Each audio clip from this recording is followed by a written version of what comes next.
buenas tardes a todas y a todos, y le doy un Buenas poquito la palabra tardes. a Carolina, que nos va a presentar a la disertante de hoy. Así que, Caro. Sí. Bueno, buenas tardes.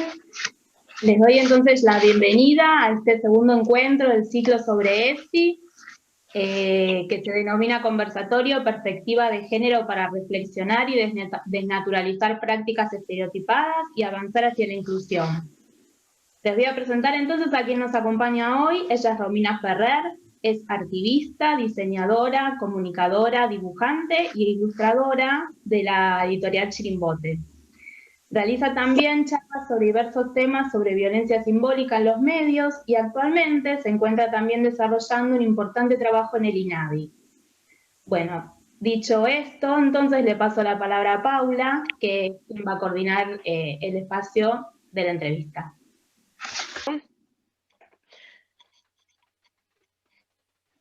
Quería que nos cuentes por qué te definís como activista y desde cuándo sos.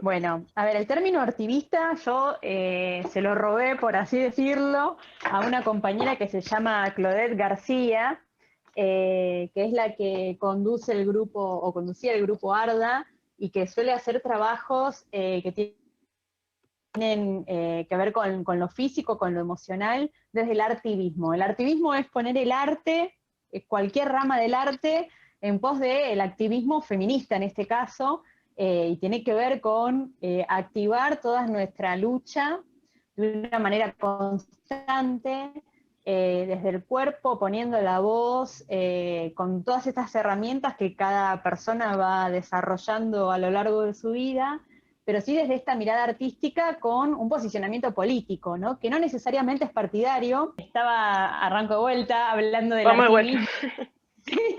Toma dos. Artivismo es esto de poner la militancia, y que la militancia no es simplemente salir a la calle, o sea, no es solamente salir a la calle o ir a una marcha. Militar algo es vivirlo o tenerlo tan en carne propia que las 24 horas del día sentís que eso te desborda, ¿no? Que tenés que estar atento a un montón de situaciones y tratar de modificar aquello que te parece bueno, que hay que hacer notar o lo que sea, o sea, medio pesada, digamos, sería. Y yo lo hago desde el arte, y la herramienta que encontré fue a través de la ilustración y de la escritura, y poder poner en palabras o en imágenes todos esos ruidos que en algún momento yo sentí en el cuerpo y que creía que nada, que eran cosas que eran normales, y que en definitiva lo eran, porque lo normal no es otra cosa que lo que se hizo norma, ¿no? Lo que se construyó para que se percibiera como algo hasta natural, diría. Y ser activista es poner el cuerpo también, porque es exponerse, es exponer una idea, un pensamiento, un sentimiento, y largarlo para que, bueno, cumpla su cometido, que en definitiva tiene que ver, en mi caso, con democratizar ciertos conocimientos, con poder tener una mirada crítica sobre la realidad o las realidades, porque si en algún momento yo me di cuenta que eso que creía que era inalterable, incuestionable, no lo era, ¿cómo no voy a permitirme dudar y cuestionar absolutamente todo? En el momento en el que entendí que somos seres culturales, que crecemos dentro de una cultura específica, con un marco ideológico, teórico, con leyes, normas que lo que tienden es a ubicarnos en lugares muy específicos, en estos lugares de lo esperado, que son los roles, los estereotipos, los mandatos de género. Inmediatamente me volqué a estudiar, a analizar, a profundizar y a empaparme de esas otras realidades, porque muchas veces desde nuestros privilegios, porque la verdad es que los tenemos, o sea, yo tengo claro que soy una mujer blanca, heterosexual, cis, es decir, que mi género asignado en el momento de nacer y cómo yo me identifico, cómo me percibo, coinciden. Entonces hay un montón de violencias que las vivo por ser mujer, pero hay un montón de otras que no, porque no tienen que ver, o sea, con la clase social a la que pertenezco, que es la clase media, trabajadora, otras sí me atraviesan justamente por ser clase media trabajadora, pero además soy blanca. Entonces aprendí esta mirada interseccional que implica que a todas las personas nos atraviesan violencias, pero no necesariamente las mismas ni de la misma manera. Y mi artivismo es eso, es cómo desarmo los discursos hegemónicos, cómo empiezo a buscar y a brindar herramientas para detectar la violencia simbólica, que es lo que permite seguir sosteniendo esos discursos hegemónicos o esas imposiciones culturales hegemónicas, sin seguir sosteniendo los privilegios que yo tengo, digo, porque en todo esto que mencioné antes hay un montón de realidades que yo no viví, porque yo caminé por la calle con mis parejas y nunca fui agredida porque estaba dentro de la norma. Tuve acceso a la educación, tengo acceso a la salud, a poder comer todos los días, a tener una casa y dormir bajo un techo calentito o con aire acondicionado. Y bueno, todo eso hace que haya vivido ciertas realidades a las cuales otras personas no tienen acceso. Y esos son privilegios. Los privilegios son derechos para pocas personas. Tal cual, tal cual. Y de chica, ¿cómo era Ro? ¿Cómo vivía su infancia? Más bajita que ahora, pero era bastante tirapiedra. Eso quería saber. Sí. Sí, siempre dibujé. Yo no me acuerdo de un momento en el que no haya dibujado o escrito. Mi mamá tiene guardadas un montón de cosas, algunas tengo yo en casa, y de hecho yo esperaba siempre que me regalaran lápices, óleos, o sea, era parte de mí, ¿no? Este modo también de expresar. Y siempre me hicieron ruido un montón de cosas, solamente que no sabía qué eran. Me pasaba con que siempre me gustó el fútbol, entonces yo me colaba en los recreos a jugar al fútbol con mis compañeros, porque también tenía una personalidad que me permitía ponerme en ese lugar aunque no me correspondiera, ¿no? Tal cual. Digo, si me pongo a pensar, recuerdo que el patio era de ellos y nosotras quedábamos en un rinconcito jugando a la soga, o haciendo, qué sé yo, cambiando figuritas, haciendo algo que era lo que nos permitiera a nosotras. Y después me pasó con respecto al deseo, a la sexualidad, a cómo tenía que demostrar o no, si alguien me interesaba o no. Yo recuerdo esos momentos de adolescencia en las que nosotras no teníamos permitidas un montón de situaciones y nuestros compañeros varones sí. Tal cual, tenías que ser la señorita, eso ¿no? yo me rebelaba y obviamente totalmente, y eso implicaba después una respuesta del otro lado, ¿no? Porque si vos te hacías lo mismo que los varones, tenías un montón de adjetivos calificativos que no estaban muy buenos, y bueno, pelear contra esa marea, contra esa corriente, era doloroso, porque la verdad es que yo no entendía por qué no podían tratarme de la misma manera que incluso que a mis hermanos, y yo siento que iba abriendo como puertitas, haciendo las cosas que podía, de la manera en la que podía, o las que quería de la manera que podía.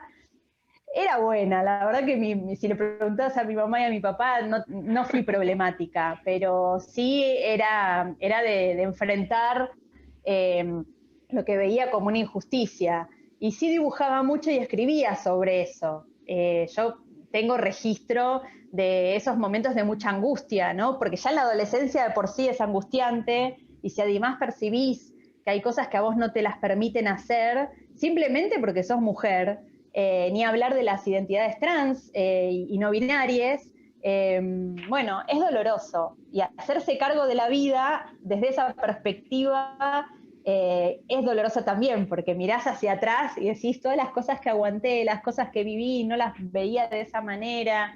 Bueno, yo no quiero que le siga pasando a las niñeces y adolescencias eso. Tal cual, el naturalizar. De eso se trata la educación sexual integral, ¿no? Tal cual. Claro.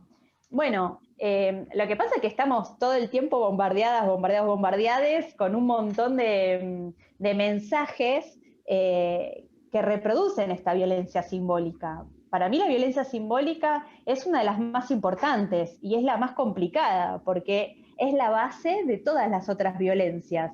Es la violencia que permite construir la estructura mental de una manera muy determinada y que es la que luego permite esa escalada hacia el extremo, a los extremos más crueles y más definitivos, que son los femicidios, los travesticidios, transfemicidios, lesbicidios y los infanticidios. Incluso los suicidios adolescentes, ¿no? Esto de sentir que no encajás y que no tenés una salida posible a algo que te está sucediendo y que es constantemente disciplinado, moralizado. La violencia simbólica está presente en todas las otras formas de violencia, pero además pasa desapercibida porque ya surge desde el lenguaje. Entonces, si además el lenguaje es una construcción cultural y construye sentido, y ahí tenemos que seguir dando batalla, y la pelea no es por la E, ¿no? O sea, yo creo que eso ya queda claro. Digo, la E es simplemente para molestar y para visibilizar realidades no binarias, pero tiene que ver mucho más incluso. Tiene que ver con esto de que no es que lo que no se nombra no existe. Hay un posicionamiento político de no nombrar, para que no exista, para invisibilizar realidades. Entonces, el lenguaje no sexista, el lenguaje inclusivo, tiene que ver con encontrar el modo de visibilizar la diversidad, porque en definitiva la diversidad es tanta como personas existen en este planeta. Es loco que pretendamos vivir de acuerdo solamente a dos categorías binarias, y que todas las personas tengan que entrar en eso sí o sí, o que tengamos que vivir de acuerdo a una norma, a una heteronorma, y que todos los deseos, las orientaciones sexuales, tengan que entrar también en eso. Digo, yo creo que, como dice Susie Shock, que lo normal sean los otros, ¿no? O sea, que lo normal sea la diversidad, porque ¿cómo hacemos para pretender continuar con este discurso de que todas las personas deberíamos pensar y vivir exactamente de la misma manera? Es cruel y nos recorta de una manera muy absoluta, que es irreal, o sea, es imposible. Ni siquiera todas las personas que estamos acá en este momento sentimos ni vivimos nuestras realidades de la misma manera. Poder plantearse eso, verlo desde ese lugar, también nos humaniza. Me parece que nos permite corrernos de este lugar de tener la verdad absoluta, ¿no? Y estar en un continuo aprendizaje. ¿Y crees que desde lo que es la literatura y el cine infantil, digamos, de lo más comercial, que es lo que por ahí la mayoría consume, se incorporó la perspectiva de género? ¿O pensás que sigue siendo muy chato todavía? No, bueno, hay de todo. Lo que pasa es que también hay que ver cómo se incorpora y cuál es el sentido. Si el sentido es volver a vaciarlo, o sea, a quitarle sentido justamente, que es por lo que estamos peleando, porque la lucha es por el sentido. Qué sé yo, Disney le ha dado muchas vueltas de rosca, me parece, en este último tiempo al movimiento, digo, basándose en la lucha del movimiento feminista, han aparecido personajes como Mérida, no sé, qué sé yo, Rapunzel, Frozen, que tienen un mensaje claramente con perspectiva de género, ¿no? Y que empieza a hablar, por ejemplo, Mérida, que es esta niña que frente a la posibilidad de que la casen con otros de otros pueblos vikingos, que se están jugando, digamos, la mano de ella en un torneo de arco y flecha, agarra el arco y la flecha, y ella misma les va ganando a todos para quedarse ella misma con la posibilidad de casarse con ella, digo, ¿no? De no pertenecerle a nadie. Eso hace unos años hubiese sido impensado que apareciera. Rapunzel sale sola de la torre, se salva ella misma, baja y continúa, bueno, su recorrido. En la literatura también, yo trabajo con la editorial Chirimbote, que tiene todo el material de antiprincesas y antihéroes, y creo que hay varias editoriales que van también tomando esa nueva perspectiva como para empezar a desarmarle estos roles, estereotipos y mandatos de género que tan fuertemente están arraigados, ¿no? Porque son culturales. Entonces, todas estas violencias y discriminaciones y desigualdades son estructurales. Se han armado así ya desde hace siglos. Además, a mí me gusta hablar como de una cosa así poliamorosa entre el patriarcado, el capitalismo y algunas religiones, que está tan aceitado justamente ese mecanismo, esa estructura, que a veces nos cuesta verla. Digo, hasta que no te pones en proceso de analizar todas estas cosas, que te permitís dudar de esto que nos enseñaron de manera tan cerrada, ¿te parece que no existe? O sea, constantemente me están diciendo, bueno, pero el machismo no existe.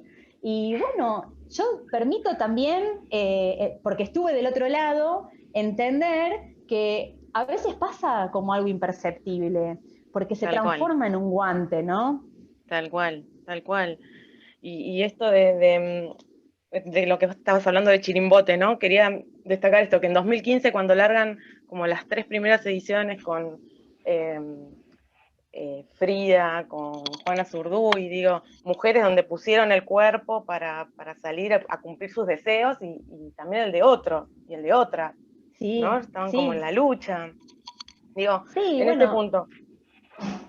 Sí, después te pregunto. no, decime, perdón. No, lo que quería consultarte era, dentro de Chirimbote, cómo vos colaborás en la editorial, y también por otro lado, nosotros tenemos como acompañantes de la primera infancia, y quería preguntarte cuán importante crees que es el conocimiento de estas lideresas a la hora de estar acompañando a los niños y niñas.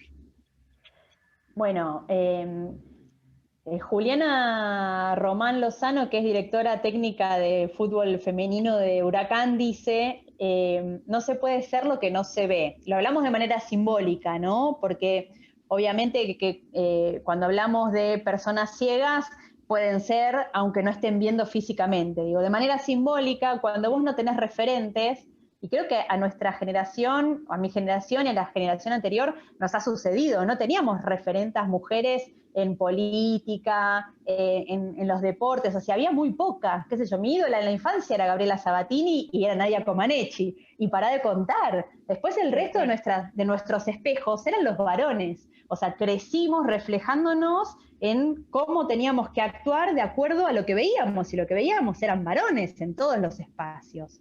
Ya desde la primera infancia, de la primera niñez, a mí no me gusta decir infancia desde que le escuché a Darío Stas-Rajber hablar de la etimología de la palabra infancia, que significa sin voz. Me pareció tan terrible que a partir de ahí empecé a hablar de niñeces. Yo creo que el hecho de que, por ejemplo, las niñas tan pequeñas empiecen a entender que la historia también estuvo formada por esas mujeres, es permitirles creer que tienen un futuro del que pueden ser partícipes. Empezar a ver, por ejemplo, que hay jugadoras de fútbol, aunque después no jueguen al fútbol, les permite entender que pueden hacer esa actividad también si lo desearan. Y eso en todos los ámbitos. Empezar a reconocerse en espejo con alguien con la que te identificás y te identificás absolutamente, es muy poderoso. Entonces, creo que poder hablar de Juana, de Macacha Güemes, de Frida, de tantas, ¿no?, que se han silenciado. De hecho, Remedios del Valle es conocida como la madre de la patria y no aparece en ningún libro de historia. Y no es porque sí, digo, esas no son cosas inocentes. Digo, en aquel momento se decidió borrar absolutamente, qué sé yo, Mariquita Sánchez aparecía como la que cantaba el himno, y Mariquita Sánchez hacía todas las reuniones, de las que después salió la independencia, o sea, eran mujeres muy revolucionarias, incluso para esa época, y que se planteaban también como una amenaza para esa perspectiva masculina en búsqueda de poder, ¿no? Creo que reivindicarlas es sanar también a nuestras ancestras, o sea, empezar a volver a leernos desde otro lugar, empezar a encontrar esas voces, empezar a encontrar ese rastro que llega hasta este momento, con todas nosotras accionando desde la educación, en espacios de decisión política, accionando de otro modo también en nuestras casas, dentro de nuestras familias. Yo creo que puedan empezar a entender que la historia fue escrita por y para resaltar los logros masculinos, y que eso tiene una intencionalidad, es importante, porque nos borraron de todos estos relatos, o pasamos a ser las cuidadoras de, las que surcieron la bandera, las que cantaron el himno, las que tocaba el piano, y éramos mucho Tal más, cual. y somos mucho más que eso. Tal cual. Bueno, y aclarar esto, ¿no? Que el feminismo no es que está en contra de los hombres tampoco, No, no, creo que eso, sino que bueno, por ahí tendríamos que haber arrancado por ahí, tal cual. tendríamos que haber empezado por ahí.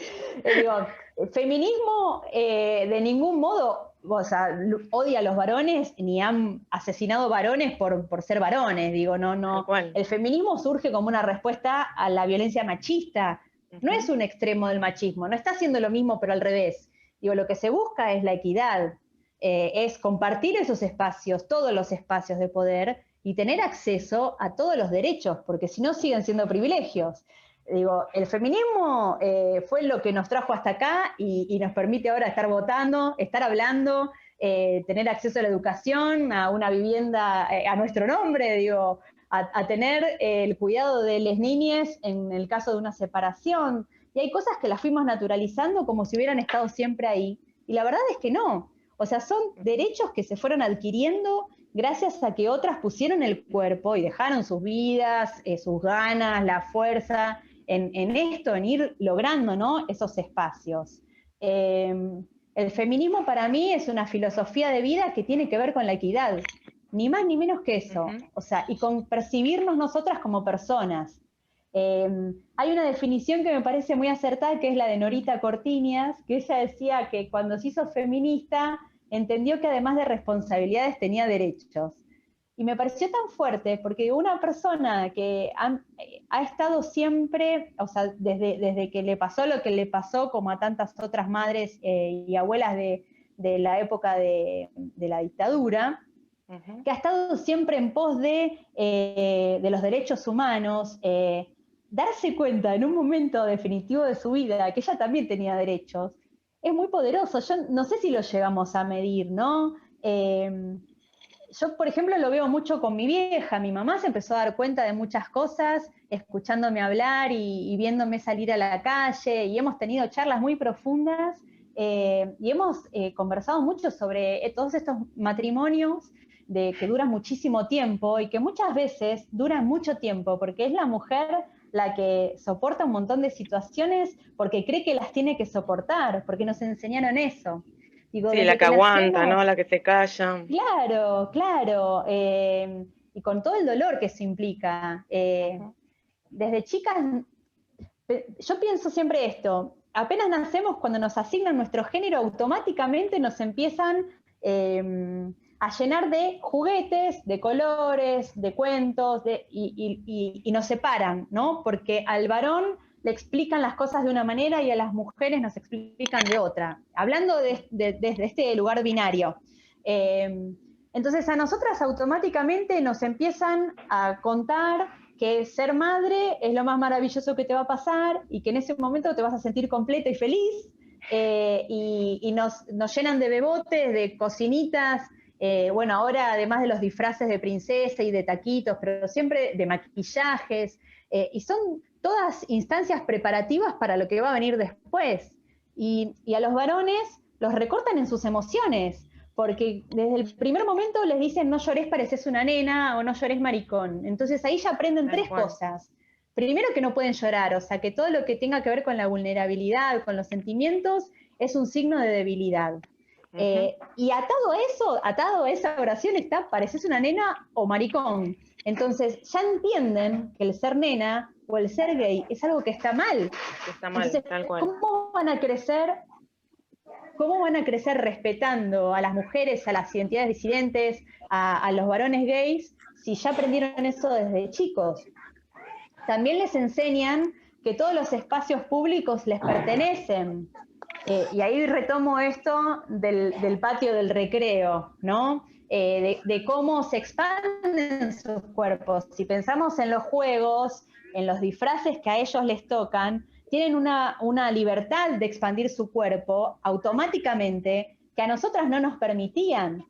Si pensamos en los disfraces de las niñas en general, son disfraces de princesa que tienen un tul y que apenas pueden caminar. O sea, yo se los terminaba cortando a mi hija porque veía que no podía moverse. Y son modos de disciplinar los cuerpos, modos diferentes de disciplinar los cuerpos. Y además el cuerpo de las niñas se hipersexualiza desde muy pequeñas, Tal cual. se lee de una manera diferente al de los varones.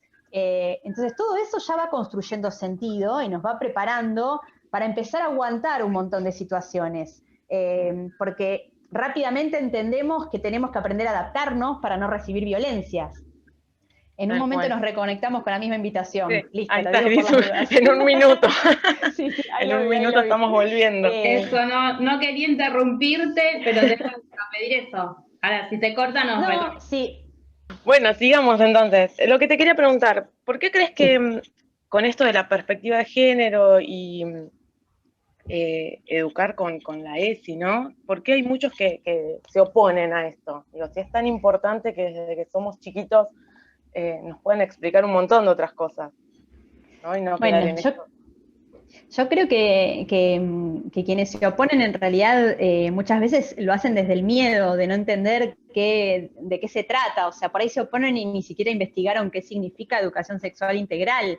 O sea, basta con ver muchas veces los comentarios que les van a enseñar viendo porno, lo van a volver Terrible. gay. Digo, claro, o sea, y eso esconde miedo. Para mí, las violencias surgen desde el miedo, ¿no? Desde algún miedo, el miedo a que las cosas cambien y no saber cómo manejarlo, el miedo a perder privilegios. Y entonces hay que seguir como insistiendo en que la educación sexual integral abarca un montón de cuestiones de la vida y que no es solamente sobre la sexualidad. Lo que pasa es que toda educación es sexual, porque por ahí sexual se cuenta como el acto sexual, ¿no? Y en realidad sexual es porque somos personas sexualizadas, porque somos personas con nuestras identidades de género, porque además se ha dividido a la sociedad de acuerdo a lo sexual. Y desde ese lugar es que es sexual.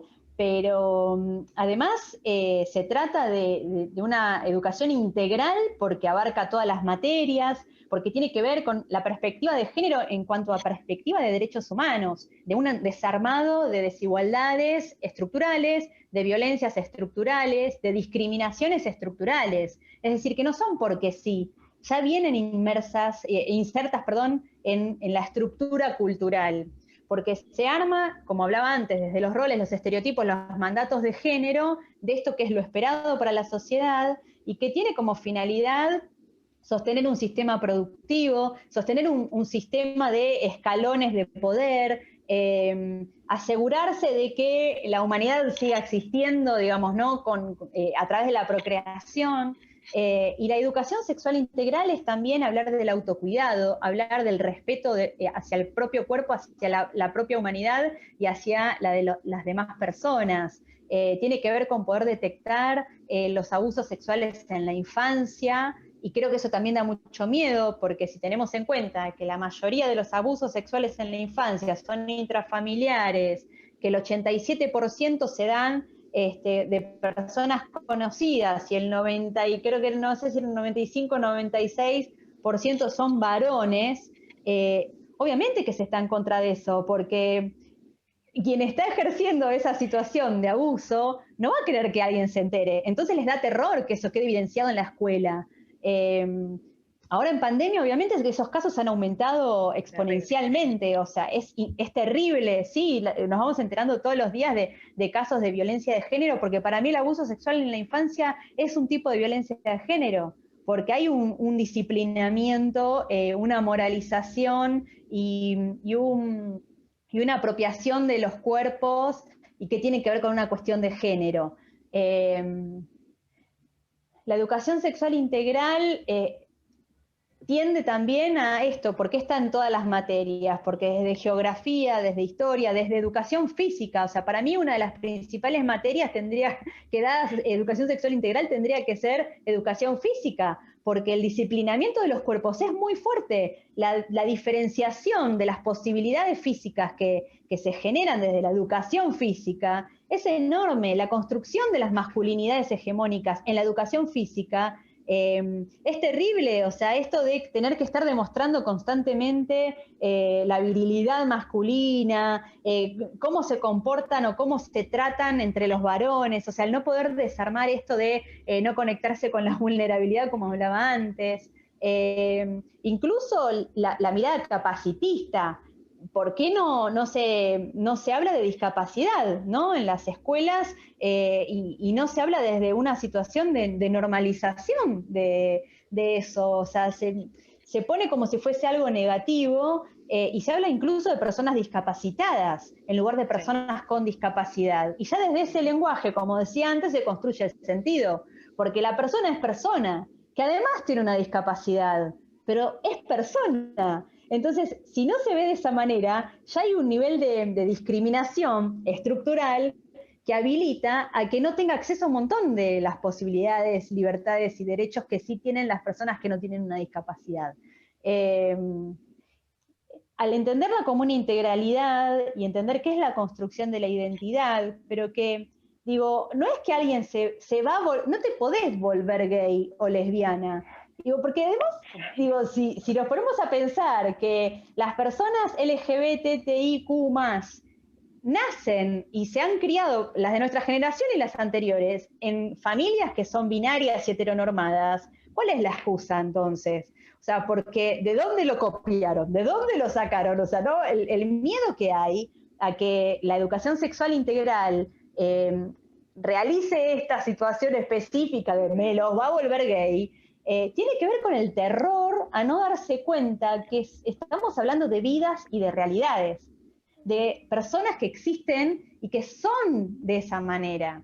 Digo, me parece que poder criar niñeces y adolescencias en libertad disminuye también esa posibilidad de suicidio, de violentar a otras personas, porque cuando continuamente estás recibiendo violencia, es muy difícil que no actúes de una manera violenta con otras personas, que no termines transformándote en parte de este discurso de odio que se ha normalizado.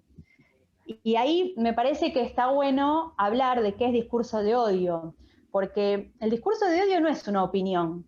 Digo, cuando un discurso reproduce, sostiene y legitima discriminación, violencias, estigmatización, desigualdad, no es simplemente una opinión, está buscando seguir disciplinando, moralizando y ubicando a la otra persona. Y eso se transforma en un discurso de odio, porque es no aceptar que esta diversidad existe. Y con diversidad me refiero al más amplio sentido de su palabra. Cuando adquirimos la mirada interseccional, esto que decía antes, de que a todas las personas nos atraviesan violencias, desigualdades, discriminaciones, pero no necesariamente las mismas, ni de la misma manera, empezamos a entender que el mundo no gira alrededor de nuestro ombligo y que hay una cantidad de desigualdades y de violencias que no nos afectan directamente y que quizás por eso no las percibimos. Pero tener una mirada uno no las vive. No las vivís. Por eso es muy difícil, salvo que hagas este ejercicio, ¿no? De estar analizando y de conversar con otras, de meterte en el territorio, de ampliar el círculo con el que te movés, es difícil verlo. A mí me pasó, creo que nos pasa a todos, o sea, cuando vos vivís en ciertas situaciones de privilegio, como me mencionaba y hablaba sobre mí antes, es muy difícil ver, o sea, yo cuando era chica no conocía compañeras travestis trans. Entonces, para mí eso era parte de un discurso que venía desde los medios, que además las criminalizaba, lo planteaba como, bueno, están mal de la cabeza, o sea, una patologización, ¿no? de esas identidades de género. Y cuando pude correrme de ese lugar, entendí que estaba hablando de personas como yo, o sea, y las medía conmigo, y también eso es injusto, porque la normalización no puede ser a través solamente de mi realidad y de mi mirada. Correrme de ese lugar, además como comunicadora, totalmente necesario, me permitió no seguir reproduciendo violencia simbólica, porque también desde la ilustración, si yo vuelvo a reproducir... Lo importante también esto de capacitarnos, ¿no? De buscar información, de estar, y sobre todo de tener empatía, ¿no? Algo que estamos hablando mucho en este tiempo. Sí. Que mucha gente creo que todavía no está entendiendo mucho. No, bueno, es que es falta de información. Yo creo que la mayoría de los casos es falta de información y en otros casos no. O sea, yo ya me doy por vencida. O sea, hay situaciones en las que te das cuenta que no tienen ningún interés en informarse o en aprender o en modificar absolutamente nada. Y bueno, por eso creo que apuntar a las niñeces y a las adolescencias va a permitir generar un cambio generacional que tenga que ver con esta búsqueda de equidad, ¿no? Y de aceptar a las personas como son. Porque también cuando hablamos de tolerancia, ese es un discurso que te dice, bueno, te aguanto. Y la verdad que no está bueno. Digo, aceptar la diversidad no es hablar de tolerancia. Incluso cuando hablamos de inclusión, a mí es una palabra que también me hace mucho ruido porque digo, ¿te incluyo a dónde? O sea, en mi equipo, el equipo de los normales, el equipo de tal cosa, o sea, ¿cómo empezamos a desarmar desde el lenguaje todas esas estructuras? Hay un montón de palabras que tenemos internalizadas y que son racistas, por ejemplo. Yo durante mucho tiempo decía la palabra denigrar, y denigrar es profundamente racista, porque es hablar de la negritud como algo de menor valor, o sea, te hago bajar a ese nivel. Y me lo marcó una vez una compañera afro y yo decía, ay, perdón, le decía, no me había dado cuenta. Y la verdad es eso, o sea, tenemos normalizadas tantas violencias, hechas normas, tantas violencias, que no nos damos cuenta. Y creo que también tenemos una mirada adultocentrista que viene con esta cultura. Eso te quería preguntar, dentro de lo que es el adultocentrismo, ¿cómo no caímos en eso? Siendo más padres, siendo educadores, digo, ¿cómo haces para...? Es muy difícil, ¿no? es que es muy difícil, porque es lo que aprendimos. O sea, también tenemos que poder ser, no autoflagelarnos, ¿no? O sea, nos vamos a equivocar y vamos a meter la pata, y es parte también del aprendizaje.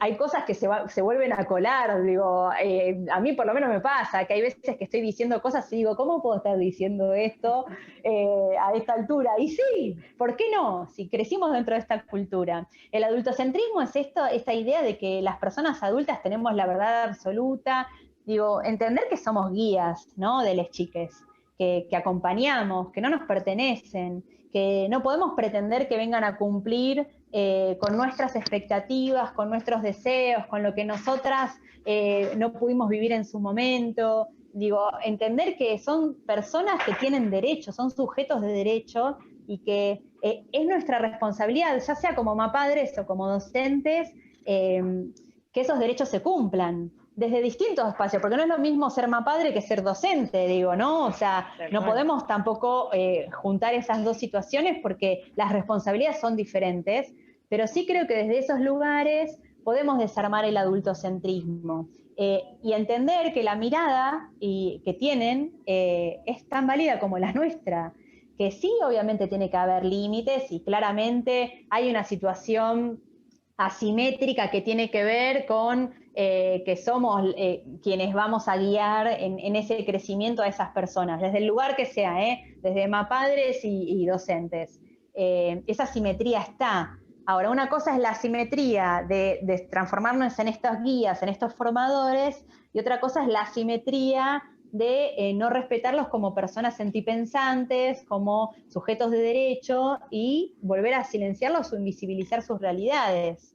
Lo que sucede desde el sistema judicial con el falso síndrome de alienación parental, por ejemplo, es desesperante porque los coloca como personas, no, ni siquiera como personas, como un envase en el que se puede poner un montón de información y que eso va a hacer que inventen realidades, ¿no? Y creo que ustedes como docentes tienen bien claro que los pibes no tienen idea de cómo es un acto sexual. Entonces, cuando empiezan a hablar de esas cosas, ahí saltan un montón de alarmas, algo está sucediendo.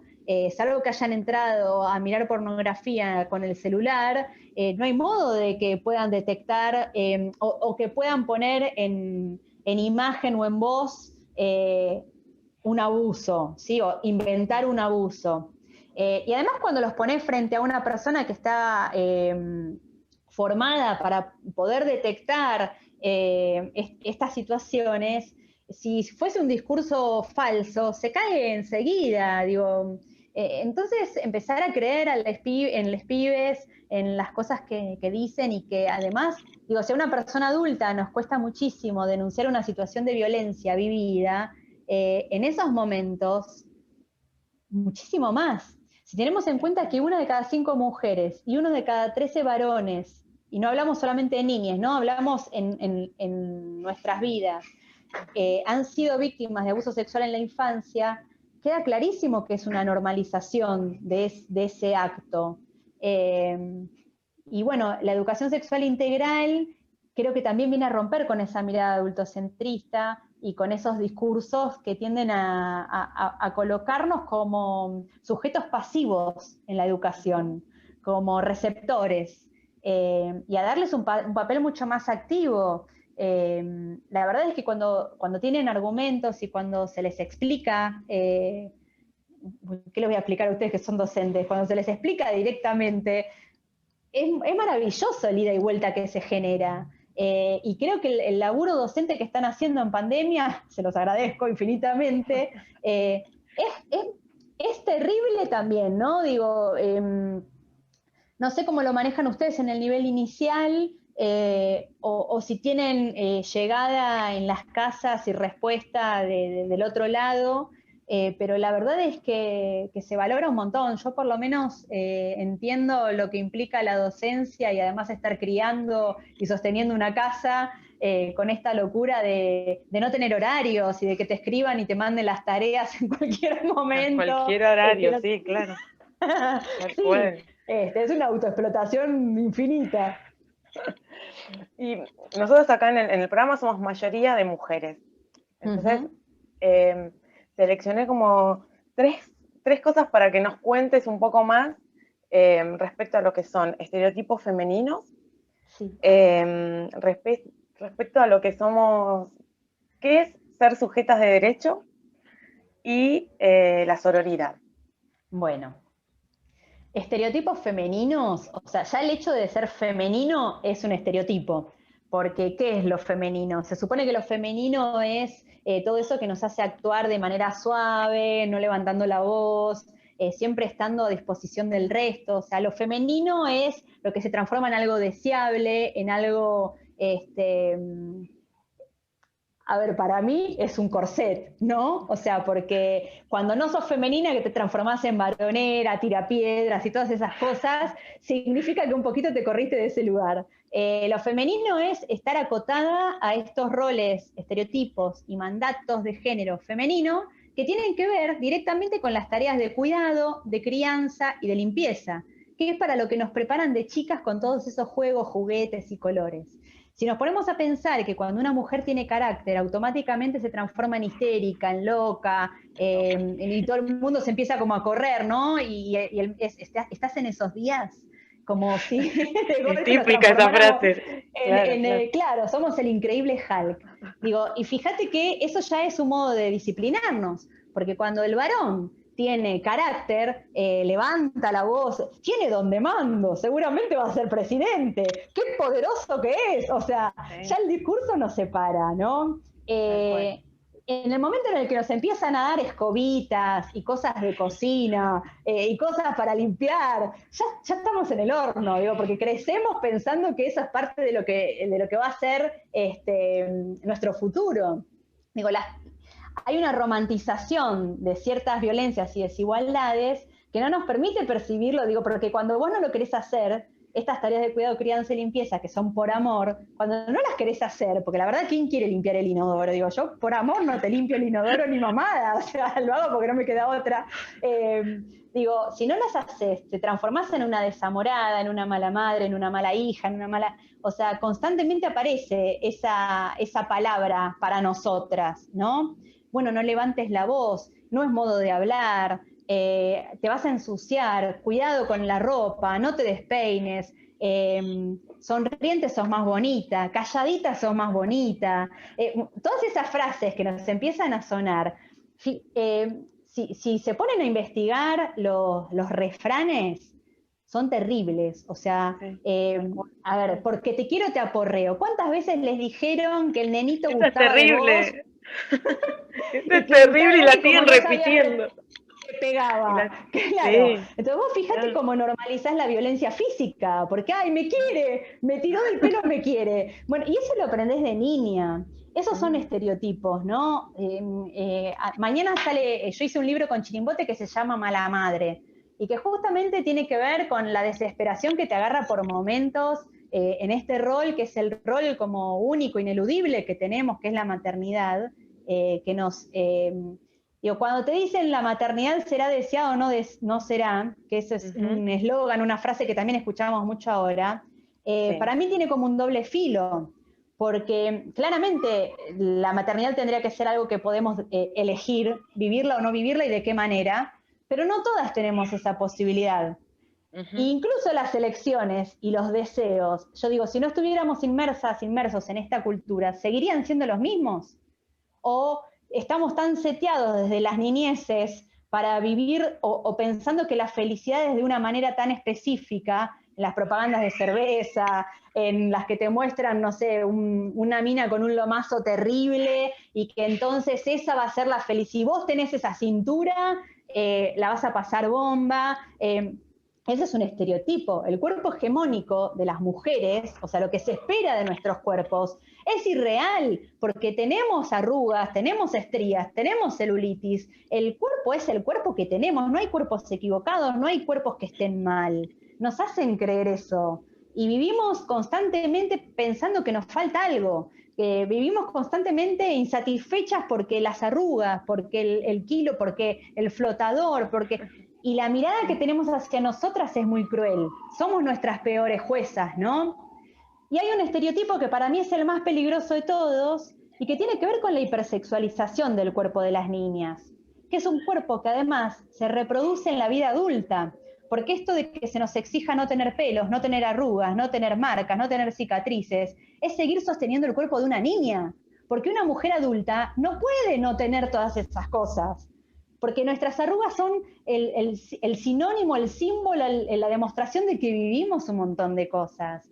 Nuestras canas, el rollo, el que se nos junte grasa en el brazo, en que tengamos el culo más grande, porque además si fuimos mamás también ese cuerpo cambia.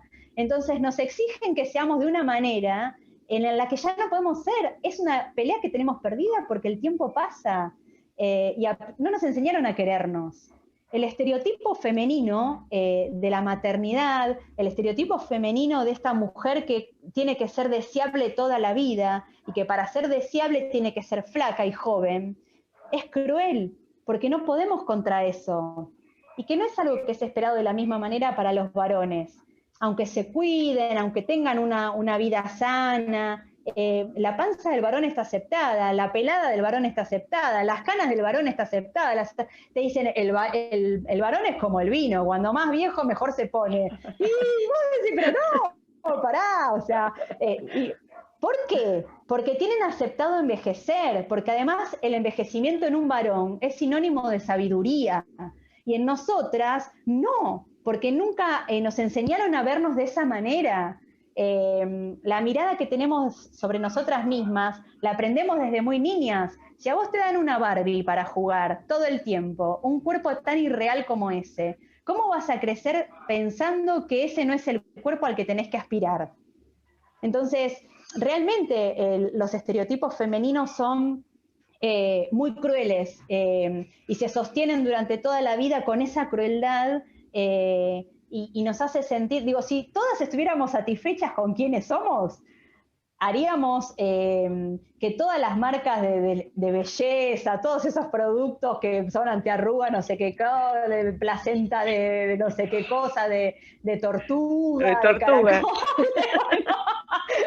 fundirían todas. O sea, si todas nos pusiéramos de acuerdo en que estamos perfectas como somos y que somos divinas así tal cual estamos, no tendríamos ni que estar depilándonos, sufriendo de por vida, ni... O sea, cuando te das cuenta de eso, digo, elegir hacerlo está perfecto, ¿eh? Yo no estoy en contra de eso, yo me depilo, me gusta maquillarme cada tanto, digo, no estoy diciendo que necesariamente tiene que ser así, sino que hacerlo porque realmente lo decidimos o lo elegimos es otra cosa, a que si lo tenemos que hacer para poder ser aceptadas.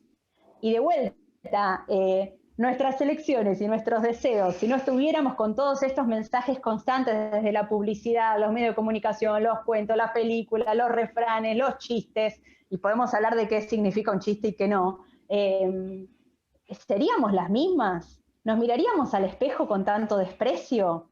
¿Nos costaría tanto decir, che, loca, qué buena que estoy? Y salir a la vida y disfrutar, y además tener una conexión profunda con nuestros deseos, porque nos han recortado el deseo. Nosotras empezamos a vivir la sexualidad libre, creo, en el momento en el que dejamos de menstruar, porque previo a eso todo es una posibilidad de embarazo. Entonces también vivimos como con ese miedo constante de que algo va a pasar. Nada, digo, no es muy fácil ser mujer. Después me habías preguntado, ¿de qué era la otra cosa? Sujetas de derecho. ¿Se recuerda?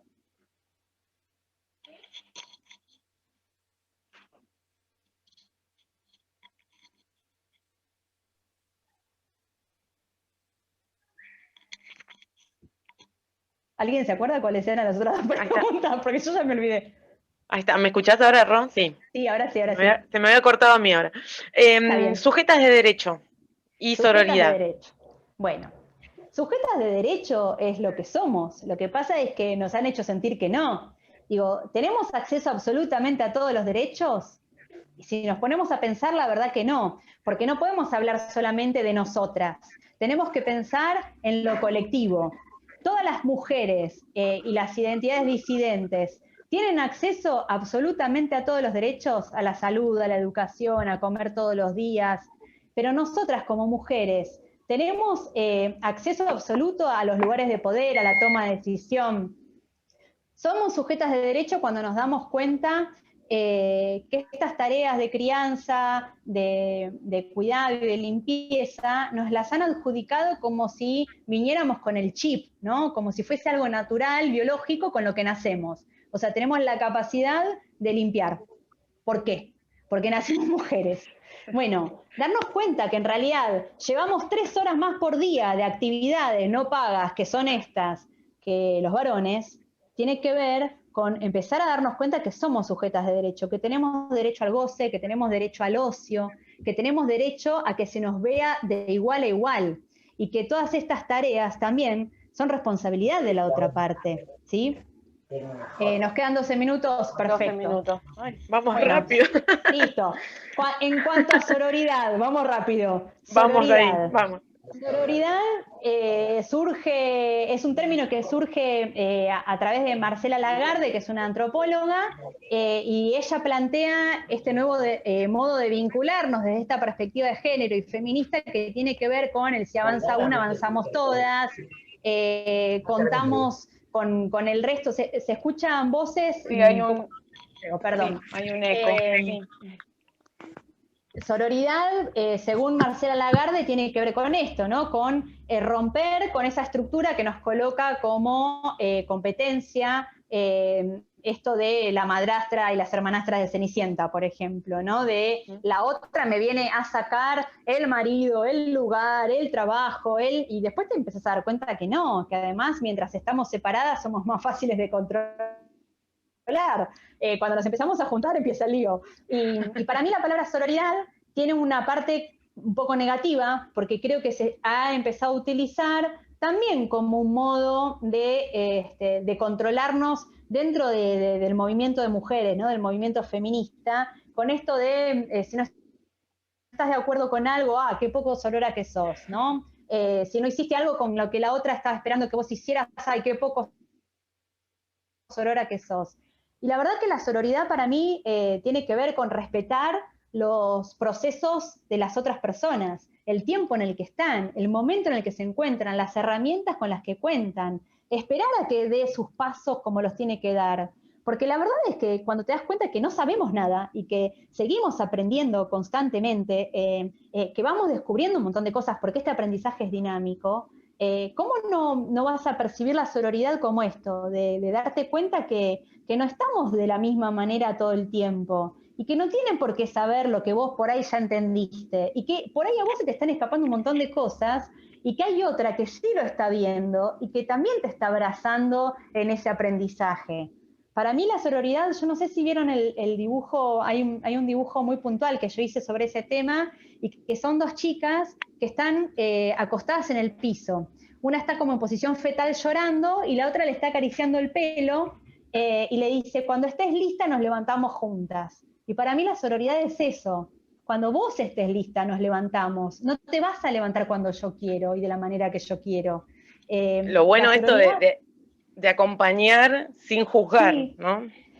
es que yo creo que el feminismo hace eso, entender el feminismo desde ese lugar, desde, bueno, vamos a ir dándonos herramientas y apoyándonos y acompañándonos, pero no esperes que yo sea tu espejo en todo momento y de toda manera. El feminismo es horizontal, nos atraviesa y es un modo de vivir individualmente, pero también colectivamente, ¿no? Porque una cosa es cómo vos vivís individualmente toda la realidad, y otra cosa es cómo se pelea para que la lucha colectiva abarque absolutamente a todas las personas en este ampliar y conseguir derechos.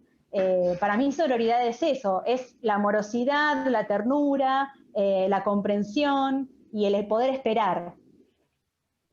Perfecto, quedó muy clarísimo.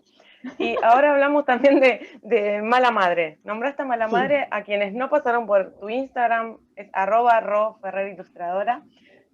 Mala madre es como tira tips a full.